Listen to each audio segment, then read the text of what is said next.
Mickey 7, Edward Ashton, Chapter 26 and 7. 깨어났을 때 나샤는 가고 없었다. 대신 태블릿에 메시지가 남아있었다. 오늘 비행 있어. 돌아오면 볼까? 메시지를 읽고 웃음이 났다. 나는 침대에서 나와 마른 수건으로 몸을 닦고 마지막 남은 적당히 깨끗한 옷을 입었다. 꼭 집어 설명할 수는 없지만 오늘은 뭔가 달랐다. 좀 가벼운 느낌이 든다고 해야 할까? 설명하기는 힘들지만 이건... 그리고 번뜩 깨달았다. 얼마만인지도 모를 만큼 오랜만에 처음으로 나는 두렵지 않았다. 그 느낌을 온전히 음미하고 그 안에서 헤엄치며 뼛속 깊이 절감하고 있을 때 오큘러의 메시지가 도착했다. 즉시 사령관 사무실로 보고 바랍니다. 9시까지 보고 없을 시 이탈로 간주합니다. 참, 이렇게까지 경고할 일인가? 나는 천천히 기다렸다가 마샬의 소환에 응했다. 그가 무슨 말을 하려는지 잘 알 것 같았고 그다지 듣고 싶은 말은 아니었다. 내가 마샬의 사무실 문을 연 시각은 8시 59분이었다. 그는 책상 의자에 등을 기댄 채 두 손을 배에 올려놓고 있었다. 얼굴에는 희미하게나마 미소를 머금고 있었다. 내가 기대한 분위기는 아니었다. 마샬이 말했다. 반스, 앉게. 나는 사무실로 들어가 문을 닫고 의자 하나를 끌어다 책상 앞에 놓았다. 좋은 아침입니다, 사령관님. 보자고 하셨다고요? 그래, 그랬지. 우선 사과를 하고 싶어서. 이런 말을 들으리라곤 꿈에도 생각하지 못했다. 그게 어제 내가 상황을 잘못 판단한 것 같더군. 자네가 그것들한테 우리 물건을 넘기고 그게 무엇인지 말해줬다고 했을 때 내가 끼어들었다. 말씀드렸다시피 제가 물건을 넘긴 것은 아닙니다. 그들이 에잇을 살해한 후 획득한 거지입니다. 그게 무슨 물건이고 어떻게 작동하는지 말하지 않으면 실수로 방아쇠를 당길 수도 있었습니다. 마샬은 고개를 끄덕였다. 어제는 그렇게 말했지. 나는 당연히 놈들이 우리를 향해 당장 무기를 사용하리라고 생각했고, 하지만 우리가 이렇게 마주 앉아 대화를 하고 있는 것을 보면 내가 틀렸네. 내가 틀렸고 자네는 맞았지. 그러니까 다시 한번 사과하겠네. 어제 같은 반응을 보여서는 안 됐어. 캣과 루카스에게 저를 죽이라고 명령한 거 그런 거 말이죠? 그는 오른쪽 눈을 움찔했지만 그 외에는 평온한 모습을 유지했다. 그런데 반스, 잘못된 결정이었어. 미안하네. 네, 사과를 받아들이죠. 좋아. 정말 아량이 넓은 친구군. 마샬은 몸을 앞으로 기울여 책상 너머로 손을 내밀었다. 나는 잠시 망설이다가 악수를 받아들였다. 사령관이 내 손을 놓고 다시 의자에 앉아있을 때 내가 말했다. 그럼 저 이만 가봐도 될까요, 사령관님? 사령관의 얼굴에 조금 전보다 좀 더 환한 미소가 번졌다. 글쎄, 아직은 멀었네. 이제 모든 것이 정상으로 돌아온 것 같으니 자네한테 임무를 주려고 하네. 그럼 그렇지. 무슨 임무 말입니까? 그러니까 우리 친구들이 좀 가까이 동굴을 파지 않을 거라 가정하면 그렇게 가정할 수 있길 바라네만 이 개척지가 살아남기 위해 할 일을 해야 하지 않겠나? 그렇지 않은가? 나는 의자에 기대 앉아 가슴 앞으로 팔짱을 꼈다. 네, 사령관님, 그렇게 생각합니다. 좋네. 좋아. 어제 폭발장치 2개를 만드는 바람에 반물질 저장고에 흠이 생겼단 말이지. 조만간 새로운 저장고를 만들 수 있을 것 같지는 않고 발전기가 먹통이 되면 우리한테 무슨 일이 생길지 굳이 말할 필요가 없겠지. 네, 말할 필요는 없습니다. 마샬은 이제 앞으로 몸을 기울이고 양쪽 팔꿈치를 책상에 올린 채 판매 계약을 마무리 지으려는 플리터 영업사원 같은 표정을 짓고 있었다. 게다가 우리가 꺼낸 반물질의 반은 완전히 잃어버렸지. 그건 어쩔 수 없어. 하지만 자네가 가지고 돌아온 장치에 든 반물질은 코어 안에 다시 저장되어야 하네. 이런 젠장. 사령관님이 꺼냈으니 했던 작업을 반대로만 하면 될 것 같습니다만 마샬은 이제라도 안타깝다는 표정을 지으려고 노력했지만 헛수고였다. 안타깝게도 불가능하네. 반물질을 꺼낼 때는 엔진 연료를 공급할 때와 같은 방법을 사용했지. 하지만 자네도 알다시피 그 장치는 한 방향으로만 작동하고 각 연료 성분을 코어로 돌리는 장치는 없어. 안에 들어가서 수동으로 작업해야 할 걸세. 나는 눈을 감고 크게 숨을 쉰 다음 다시 천천히 내뱉었다. 활성 상태인 반물질 코어의 중성자 선속은 얼마나 될까? 젬마는 한 번도 알려준 적이 없지만 분명히 엄청나리라고 예상할 수 있었다. 걱정 말게. 작업 전후로 업로드하라는 명령을 내리지는 않을 테니 이 작업은 기억할 필요가 없을 걸세. 업로드할 필요가 없다고요? 마샬은 고개를 저었다. 전혀 없지. 아시다시피 저는 재생탱크에서 나온 뒤로 전혀 업로드를 하지 않았습니다. 제가 작업을 하게 된다면 지금의 저는 존재하지 않았던 게 됩니다. 그런 말 말게. 자네 말대로 하면 지금의 자네가 개척기를 구하게 되는 걸세. 자네가 기억하지 못해도 우리가 기억할 거야. 그는 손을 내려다보다가 어쩌면 진심처럼 보이기도 하는 표정을 지으며 고개를 들었다. 내가 이 말을 충분히 자주 하지는 못했네만 사실 자네는 이 개척지를 이미 여러 번 구해주었고 앞으로도 그럴 거라 믿네. 그 빚은 영원히 갚을 수가 없을 테지. 우리 모두를 대표해서 감사 인사를 전하네. 미키, 자네의 용기는 정말 우리 모두에게 귀감이 된다네. 미키? 그 오랜 세월을 통틀어 처음으로 사령관이 나를 미키라고 불렀다. 내 용기가 귀감이 된다니. 여시나 잡수세요, 사령관님. 나는 의자를 뒤로 밀며 일어섰다. 싫습니다. 절절했던 감정이 가면을 벗기듯 그의 얼굴에 사라지더니 그 자리에서 곧바로 순수한 분노가 차올랐다. 뭐라고? 싫습니다. 하지 않겠습니다. 저를 동굴로 내려보낼 때 그 연료 없이도 개척지가 살 방법을 계획해 놨겠죠. 그 방법을 사용하세요. 아니면 드론을 희생해서 전쟁 범죄에 사용하려던 폭탄을 코어에 돌려놓든가요. 아니면 직접 하셔도 됩니다. 저는 안 할 거니까요. 마샬은 얼굴이 불그락 푸르락 달아오른 채 눈을 가늘게 치켜뜨고는 자리를 박차고 일어섰다. 그가 씩씩대며 말했다. 해야만 할 거야. 하게 될 걸세. 아니면 내가 기필코 서버에서 자네 인격 정보를 다 지워버리고 마지막 미키반스가 될 자네를 시체 구덩이에 직접 쳐넣어버릴 테니까. 이제 주사위는 던져졌고 이제까지 느끼지도 못하고 있던 짐이 어깨에서 사라진 듯한 가뿐함이 느껴졌다. 하늘을 날 수도 있을 것 같은 기분이었다. 서버에서 저를 지우셔도 됩니다. 사실 제발 그래 줬으면 좋겠습니다. 왜냐하면 저는 이 개척지 익스펜더블을 그만둘 생각이거든요. 저를 대체할 사람을 찾으세요. 솔직히 안 구해도 저랑은 상관없지만요. 사령관님은 저를 죽일 수 없습니다. 왜냐하면 사령관님은 어제 경솔하게 크리퍼들에게 반물질 무기를 넘겼고 제가 크리퍼들과 소통할 수 있는 유일한 사람이니까요. 사람들을 시켜 제 털끝이라도 건드리면 저는 크리퍼들에게 평화협정이 깨졌다고 전달할 겁니다. 사령관의 입이 벌어졌다가 닫혔다가 다시 열렸다. 도저히 참을 수 없어서 나는 폭소를 터뜨리고 말았다. 감히 그럴 수는 없을 거야. 내가 문을 반쯤 나섰을 때 그가 겨우 뱉은 말이었다. 내가 어깨 너머로 말했다. 저는 지금껏 7번이나 죽었어요. 이미 평범한 사람들보다 6번이나 더 죽었다고요. 제가 뭘 할 수 있는지 함부로 말씀하시지 마시죠. 나는 문을 닫는 수고조차 드리지 않고 사령관의 사무실을 나섰다. 어이, 친구, 별일 없지?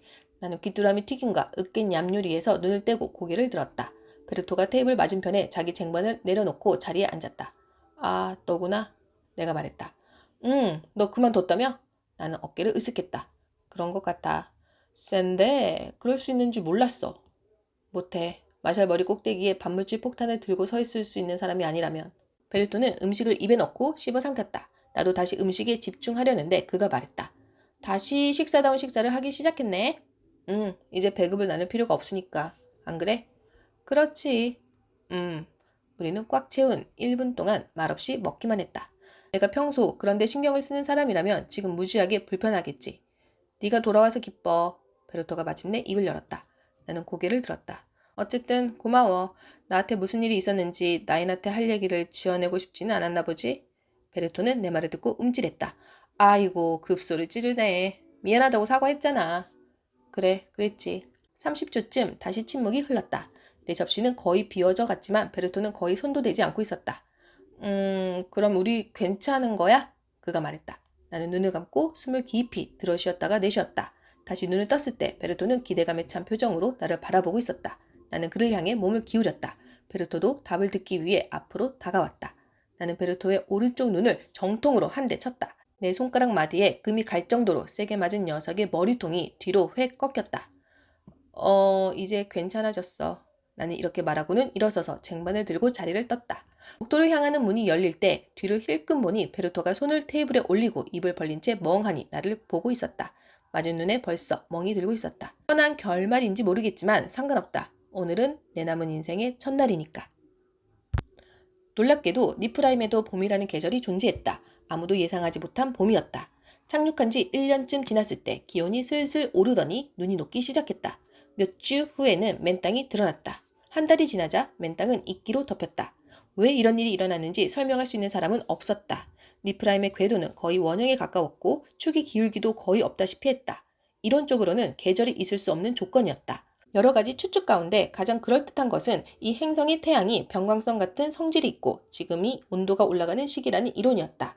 미르가르드에서 개척지 건설을 계획한 사람들이 알았어야 할 정보라고 생각할지도 모르겠다. 그들은 우주선이 출발하기 전 이 행성을 30년 동안 관찰했다. 조사를 좀 해보니 미르가르드 사람들은 우리 항성의 출력이 주기적으로 변한다는 사실까지 발견한 모양이었다.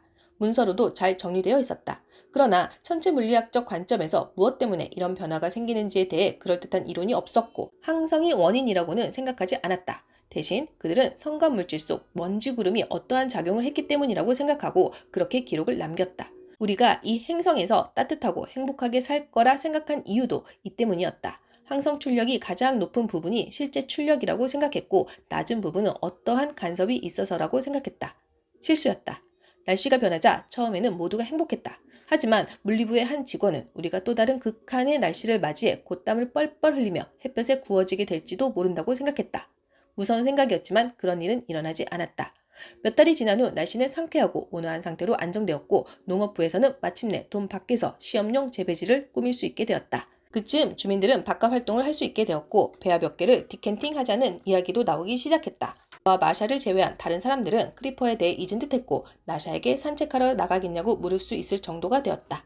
여전히 호흡기는 써야 했다. 식물이 자라기 시작한 후 산소 분압이 느리지만 체감할 수 있을 정도로 올라왔다. 하지만 아직 보조장치 없이 숨을 쉬기에는 부족했다. 물론 앞으로는 달라질 것이다. 이 계절이 얼마나 계속될지는 알 수 없었다. 몇 년씩 지속될 수 있었고 내일 당장 끝날 수도 있었다. 그동안에는 어쨌든 걷기 좋은 날씨가 계속되었다. 우리 어디가? 보안 경계선에서 손을 흔들어 인사하는 루카스를 뒤로하며 나샤가 물었다. 돔에서 먼 곳, 그것만으로도 충분하지 않을까? 그녀가 내 손을 잡았고 우리는 계속 걸었다. 미르가르드에는 적도를 지나는 거대한 사막이 있는데 유일한 대륙을 완전히 가로지를 정도로 넓게 뻗어 있었다. 광활한 땅에는 몇 년 동안 큰 비가 내리지 않았다. 하지만 가끔 한 번씩 날씨 조건이 딱 맞는 날이면 거대한 폭풍이 몰려와 하루 이틀 사이에 바짝 마른 평야와 협곡에 몇 년치 비를 쏟아붓기도 했다. 그런 일이 일어나면 그 땅에 때를 기다리는 생명이 있었다는 사실을 깨닫게 된다. 식물들은 진흙 밖으로 모습을 드러내고 동물들은 겨울잠에서 깨어나 먹고 마시고 사냥하고 짝짓기를 한다. 니프라임의 생물권은 사막과 비슷했다. 눈이 자취를 감춘 지 불과 몇 달 만에 이끼는 잔디라고 부를 수 있을 만한 초록 식물에 자리를 내주었고 나무 같은 숲들도 여기저기 모습을 드러냈다.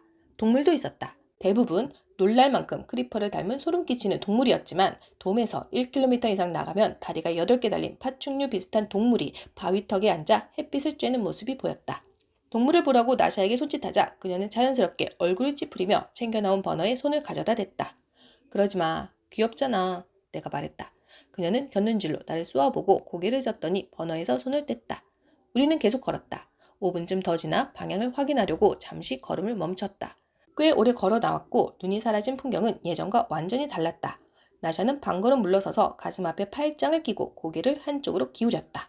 그냥 산책 나온 게 아니구나. 나는 호흡기를 찬 채 빙그레 웃었다. 산책 나온 건 아니고 확인할 게 좀 있어서. 어디쯤 왔는지 알 것 같았다. 우리는 언덕을 올라가서 돔이 보이지 않는 협곡으로 들어섰다. 이래도 괜찮겠어? 여기 크리퍼가 있는 곳이잖아. 나샤가 물었다. 내가 뒤를 힐끔 보니 나샤는 다시 버너를 만지작거리고 있었다. 내가 말했다. 맞아. 크리퍼들의 동굴 입구에 꽤 가까이 왔어. 그렇구나. 여기 왜 온 거야? 말했잖아. 확인할 게 있다고. 처음에는 찾던 곳을 지나쳤다. 표시해둔 바위가 얼음 위에 있었거나 얼음 녹은 물 때문에 아래로 굴러간 것 같았다. 어찌됐건 바위는 원래 있어야 할 곳보다 20m 정도 아래에 있었다. 하지만 결국 찾아내기는 했다. 바위를 발견하고 나니 내가 동굴에서 나왔을 때 바위가 얹어져 있었던 자리를 찾기는 쉬웠다. 그 자리 밑에 작은 돌들이 잔뜩 쌓여 있었다. 나는 무릎을 꿇고 돌들을 치우기 시작했다. 미키, 여기서 뭘 하는 건지 좀 말 좀 해줄래? 나샤가 말했다. 그럴 생각이었지만 그럴 필요가 없어졌다. 이미 그때쯤 돌을 충분히 치워 빈 공간이 드러났기 때문이다. 세상에, 나샤가 말했다. 나는 뒤돌아 그녀의 반응을 살폈다. 그녀는 놀랐지만 두려워하거나 혐오스러워하지는 않았다. 좋은 신호라고 생각했다. 조심스럽게 어두운 공간으로 손을 뻗어 에이스의 배낭을 밖으로 꺼냈다. 너 진짜 엉큼하구나? 나샤가 말했다. 나는 웃음을 터뜨렸다. 내가 이걸 진짜로 크리퍼들한테 줬을 거라 생각한 건 아니지? 그녀는 내 옆에 웅크리고 앉더니 손을 뻗어 배낭 윗부분을 한 번 훑었다. 어떻게 된 거야? 뭐가 어떻게 돼? 에이스를 살해한 크리퍼한테 이 잔인한 물건을 어떻게 되찾았냐고? 나자는 고개를 돌려 나를 바라보았다. 호흡기에 가렸지만 확실히 웃는 표정은 아니었다. 그래, 나는 어깨를 으쓱했다. 달라고 했지. 그자는 고개를 젓고 다시 폭탄에 시선을 집중했다. 터질 수도 있어? 이 안에 중간 크기 도시 하나를 완전히 전멸시킬 수 있는 반물질이 들어있어. 웃는 게 그거라면? 그녀는 가방에서 손을 치웠다. 걱정하지 마. 버블이 손상되지 않으면 반물질은 다른 우주에 있는 거나 마찬가지니까 우리를 건드릴 수는 없어. 만약 버블 중 몇 개가 손상되었다면? 나는 웃음을 터뜨렸다. 나를 믿어. 그랬으면 진작에 알았을 거야. 왜 그랬어, 미키? 뭘 왜 그랬냐는 거야? 왜 해적들 보물같이 여기에다 세상을 멸망시킬 무기를 숨겨놨냐고? 그래, 왜 그랬냐고. 나는 발꿈치에 힘을 싣고 몸을 틀어 그녀를 바라보았다. 내 생각은 이랬어. 마샬한테 말한 것처럼 크리퍼들한테 이걸 주고 왔다면 아마 결국 이걸 사용하자는 쪽으로 의견이 모였을 거야. 솔직히 그때는 돔에 있는 사람들이 어떻게 되든 별로 상관없었지만 나샤가 빙긋 웃었다. 그런데 뭐? 알잖아. 너한테 무슨 일이 생기는 것보다 내가 시체 구덩이에 던져지는 편이 나으니까. 아, 그래. 거기까지는 이해했어. 그럼 왜 다시 가지고 오진 않았어? 아, 그건 대답하기 쉽지. 폭탄 2개를 다 마샬한테 돌려주면 그 자리에서 나를 죽이려고 했을 거야. 그런 다음 나인을 동굴로 내려보내 학살 계획을 완수했겠지. 나와 크리퍼들이 아직 살아있을 수 있는 이유는 크리퍼들이 돔 아래에서 이 폭탄을 터뜨리지 못하게 막을 사람이 나뿐이라고 마샬이 믿기 때문이야. 네 생각이 맞는 것 같아. 하지만 크리퍼들이 너한테 폭탄 2개를 다 돌려주고 목숨도 살려준 부분은 이해가 안 돼. 우리를 견제할 필요가 없다고 생각하는 거야? 이번에 나는 좀 더 큰 소리로 웃었다. 말이 돼? 우리가 뭘 가져왔는지 그들한테 털어놨을 거라고 생각하는 거야? 학살을 저지르려고 보금자리를 찾아왔다고 털어놨을 거라 생각해? 이런. 나샤, 내가 천재는 아니지만 그렇게 바보는 아니야. 나샤는 내 말에 놀란 것 같았다. 내가 정말 그렇게 바보라고 생각했던 걸까? 그럼 뭐라고 했는데? 언어 때문에 소통하는데 문제는 많았지만 우리가 사절단이라고 설명했어. 사실 배낭에 대해서는 물어보지도 않았어. 종말을 가져올 무기로 안 보이잖아? 안 그래? 그렇지. 그렇게 보이진 않아. 나샤가 말했다. 나는 배낭을 다시 빈 공간에 밀어넣고 배낭이 완전히 보이지 않을 때까지 돌을 쌓았다. 할 일을 마친 후 자리에서 일어나 대여섯 걸음 걸어가 배낭이 잘 가려졌는지 다시 한번 확인했다. 어떻게 생각해? 계속 숨겨둘 수 있을까? 내가 나샤에게 물었다.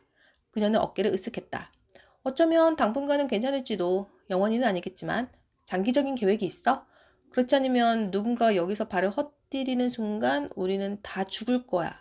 나는 한숨을 쉬었다.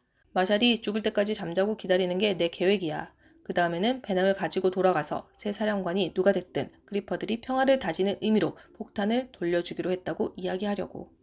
진심이야? 진심이야. 더 나은 계획이 있으면 참고할게. 나샤는 나를 오랫동안 빤히 쳐다보다 고개를 들었다. 없어. 그럼 이걸 얼마나 여기다 둬야 돼? 마샬이 아픈 데가 있나? 내가 아는 한 없어. 그녀가 내 손을 잡았다. 마샬이 죽지 않을 경우를 대비한 대책 있어?